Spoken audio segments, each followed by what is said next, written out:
Hello friends, welcome back to another circuit solving session. So this time, this is the circuit and you can see there are three sources, out of which one is a voltage source, a 10 volt independent voltage source, a constant delivery of 10 voltages is there, and the other two are current sources, and you can see one is a independent current source, that is, it is delivering 6 ampere, and the last one is a dependent current source. Dependent current source, you can see the value here is 2 Vx, which means the current source value which is given out depends on the Vx value. And what is Vx? We have to search for the term Vx in the complete circuit. You can see Vx is written beneath this 4 ohm resistor. And what does it indicate is Vx is the voltage dissipated across this 4 ohm resistor. Okay. So whatever voltage is dissipated in this 4 ohm, twice will be produced as the current from this 2 Vx current source. Anyway, we have to find the value for Vx in this circuitry. Okay. So, as I always say, you can begin a circuit. You can approach a circuit in mesh analysis way, or nodal analysis, or superposition theorem. Okay, these are the basic methods of solving a circuitry. Okay, so mesh analysis, let's check out for mesh analysis the possibility of getting the answer via mesh analysis problem. You can see many meshes here, isn't it? 1, 2, 3, 4 and 5 meshes are there. So in the first look, it seems it might get complicated, isn't it? Because we are having 5 meshes. But again, you can see a possibility of source transformation here.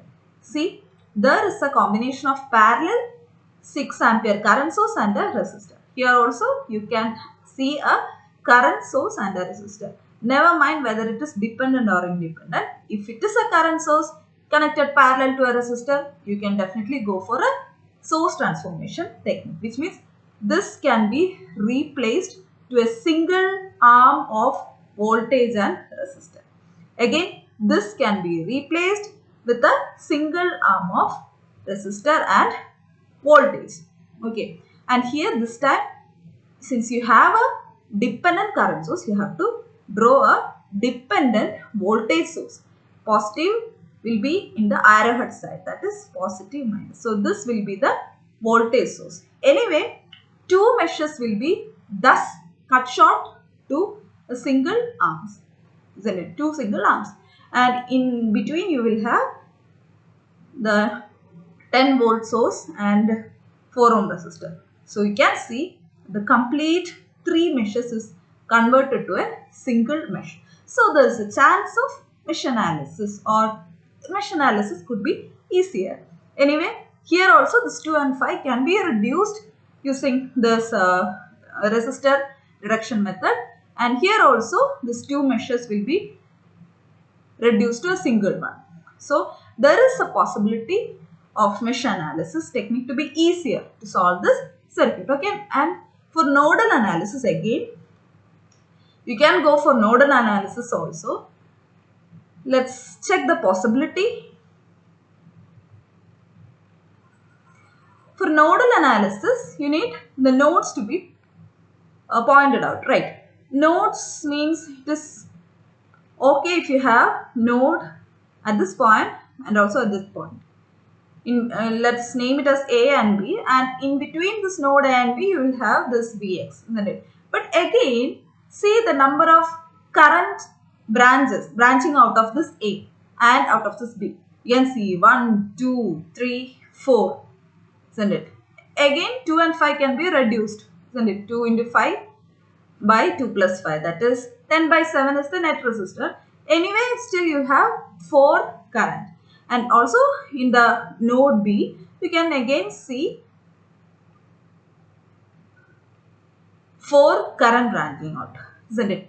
So, lesser the number of terms, easier will be our mathematical solving steps, isn't it? So, better not to go for this nodal analysis. And also for superposition theorem, you can also approach the superposition theorem, but again we are having 3 sources, which means you will have to do the mathematical steps for each single source, which means you will finally arrive at 3 equations and you need to solve 3 equations at a time, isn't it? So I think superposition theorem can also be debarred. Okay, now so the only hopeful method will be for you, it will be mesh analysis. Now let's see how this problem is done, how this Vx value can be found out using this mesh analysis method. As I said, never get worried about this number of meshes, because since we have a possibility for source transformation, this branch can be reduced. How? The parallel combination of current source and resistor can be cut short to a series combination of voltage source and a resistor. Resistor of same value 10 ohm, and the value of voltage will be 6 into 10, that is 60 volt. Just make a note of this polarity, okay? Then wherever you have the arrowhead, at that point you have the positive polarity. Fine. Now similarly, in this right end, you have this combination of 10 ohm, and this time we are placing a dependent voltage source, okay?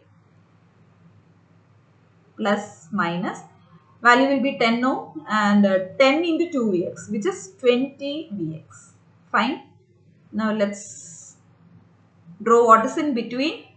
Just copy paste this 10 volt and this 4 ohm.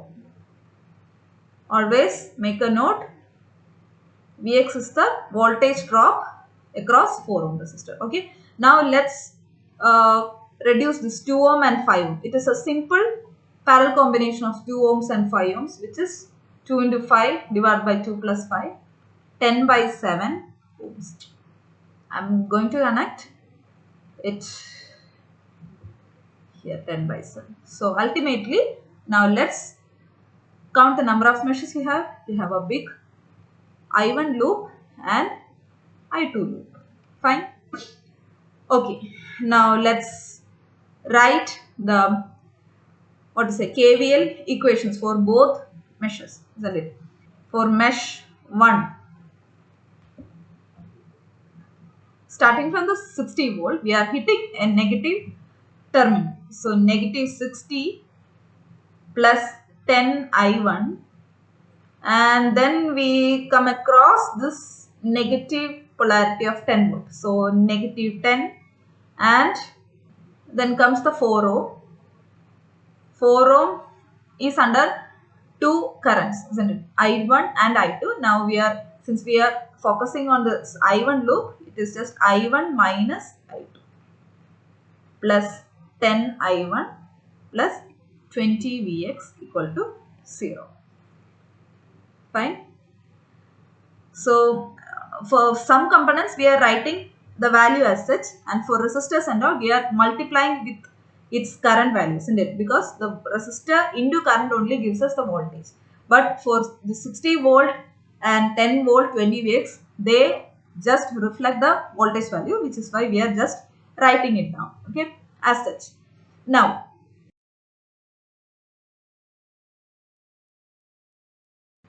what is Vx?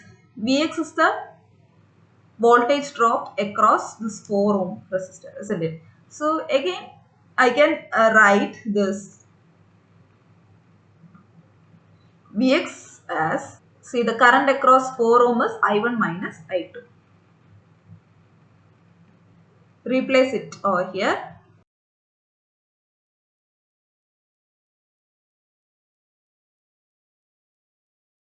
So this is your equation number 1. Fine. Now let's move on to the mesh 2 KVL equation. Go for the smaller mesh. Let's start with this 10 volt. Okay, so we are hitting the positive polarity. So positive 10 volt and plus 10 by 7 I2.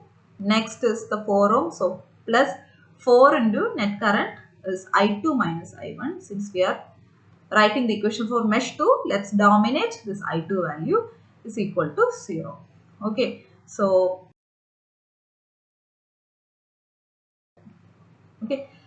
this is equation number 2.